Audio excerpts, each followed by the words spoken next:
All right, chapter 1 of the Barcode tattoo.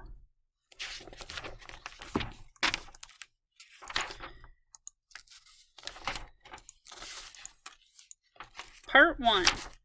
Everything can be taken from a man but one thing, the last of the human freedoms, to choose one's attitude in any given circumstance, to choose one's own way.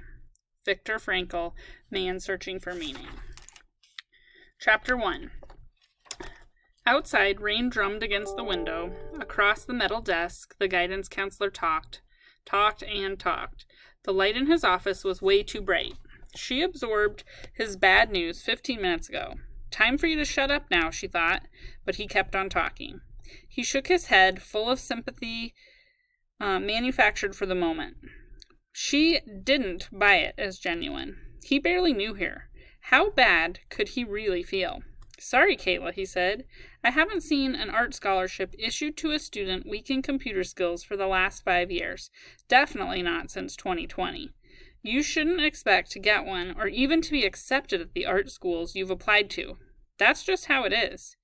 Mr. Kerr tugged on his sleeve, and her eyes locked into the inch-long rectangular patch of straight black lines on the underside of his left wrist. The Barcode tattoo. This wasn't the first time she'd seen one, of course. This year, all the kids in her grade turned 17, the age when a person qualifies for a barcode. As soon as their birthdays came, the first thing they did was run out and get tattooed.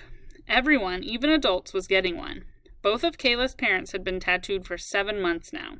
Even though she saw tattoos everywhere, they continued to fascinate her.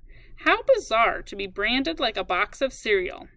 Didn't people mind being counted as just one more product on the shelf? There had to be more to a person than that.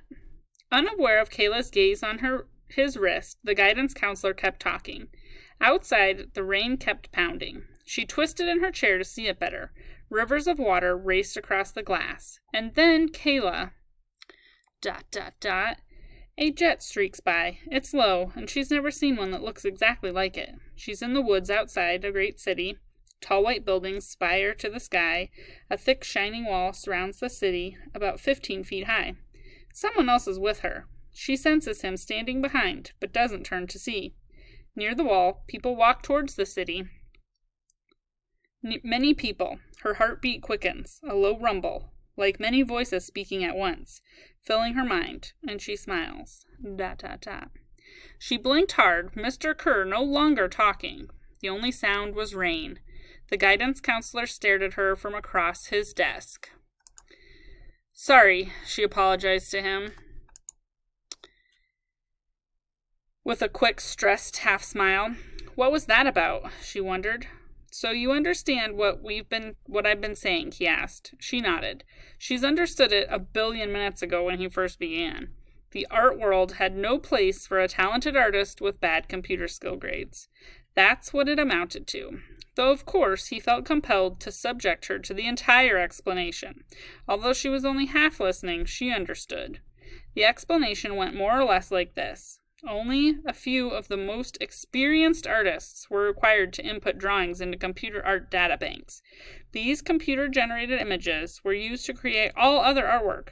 No art school would award a scholarship to a student weak in data imaging, a student like her.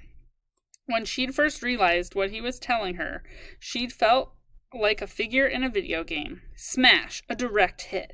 Kayla Reed, blown to smithereens. Game over, game over, game over. Bye-bye. Maybe she wasn't completely out, though. It deserved at least a fight on her part.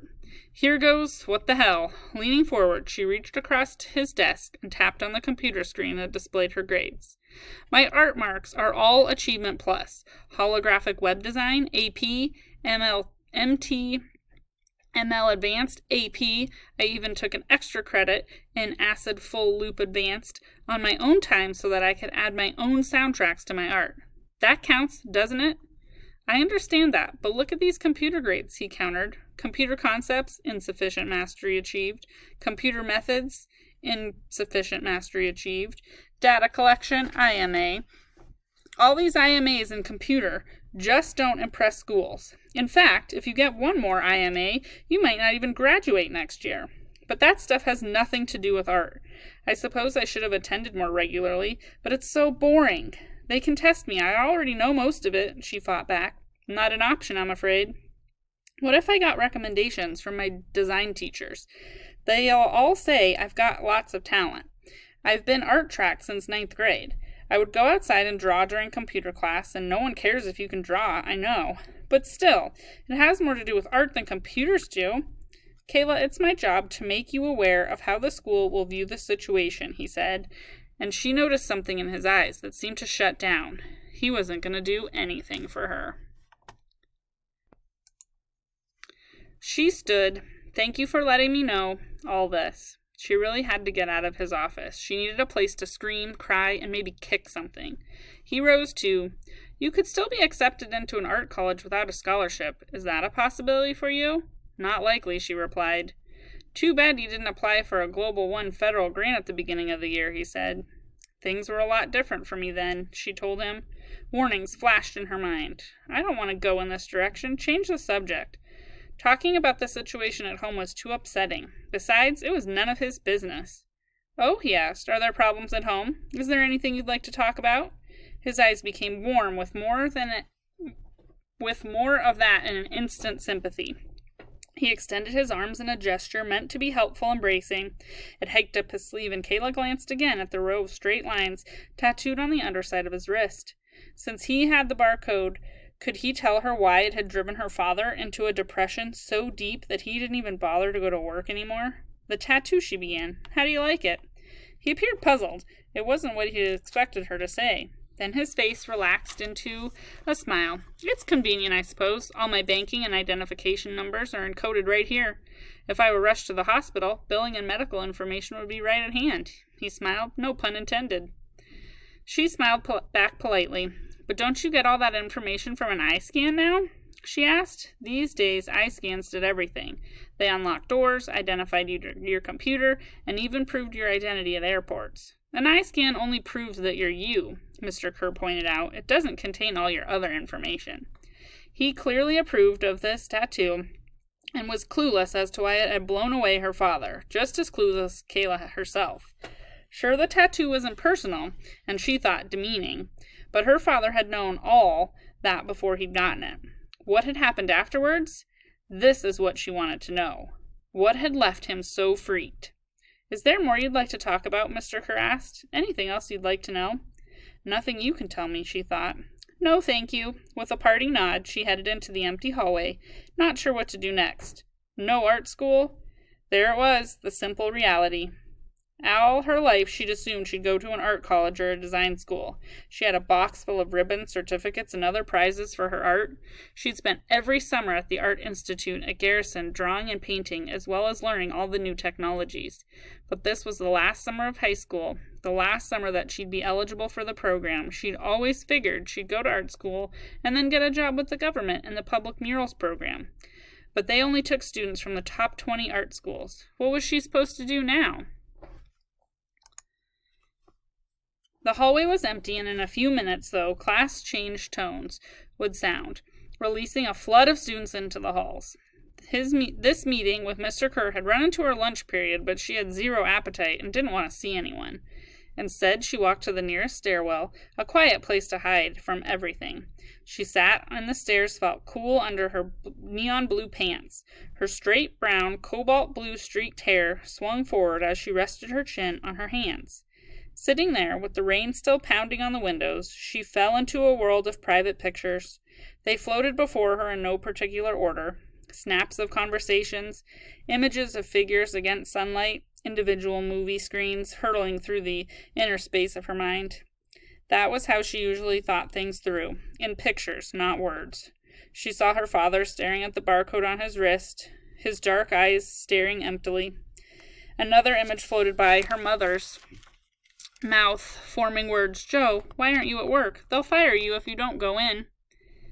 Then an earlier picture, a better one, an image of him sitting at the side of Kayla's bed at night. He was reading Harry Potter and the Sorcerer's Stone, and had come to the part where Voldemort's evil helper was revealed to Harry. It's true, her father said thoughtfully, putting down his e-reader for a moment. It isn't always easy to recognize your true enemy. She turned at the sound of footsteps, a tall, slim guy, carrying a stack of books down the stairs above her. He had a black, close-cut hair and brown skin. The top book tumbled and bounced down the stairs. She jumped out of its way. "Whoa, sorry, you okay?" he asked, hurrying down to her. "Yeah, okay." She looked into his eyes. Hazel, marbled with vivid green. She knew who he was. Everyone at Whitney High did. Mufumbi Taylor had represented their school in the first virtual Global Teen Jeopardy, and he'd won, too. As he picked up his book, he looked up at her. "Hey, you're not okay." She realized for the first time that her eyes and cheeks were wet. She'd been crying and hadn't even known it. "Did the book hit you?" he asked. No, she used her thumb to wipe smeared mascara from her face. He finished a stick of gum.